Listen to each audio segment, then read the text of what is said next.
السلام علیکم ورحمۃ اللہ وبرکاتہ۔ آج ایک بہت ہی اہم مسئلہ بیان کرنا ہے، وہ یہ ہے کہ نابالغ بچی کے زیورات پر زکوٰۃ کا کیا حکم ہے۔ کیا والدین کے پاس اگر کچھ رقم جمع ہے تو وہ اس رقم کا بچی کے نام زیورات خرید کر رکھ لیں اور ان کو استعمال نہ کریں تو کیا ان زیورات پر زکوٰۃ ہوگی؟ اگر بچی نابالغ ہے اور والدین نے اس کے لیے زیورات بنوائے، چاہے وہ زیورات بچی کی رقم سے بنوائے یا ذاتی رقم سے والدین نے وہ زیورات بنوائے، وہ زیورات بچی کی ملکیت شمار ہوں گے اور ان زیورات پر زکوٰۃ لازم نہیں ہوگی۔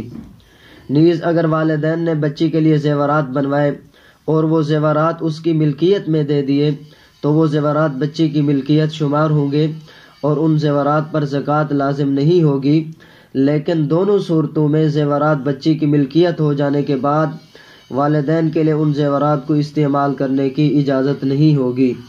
واللہ تعالی اعلم بالصواب۔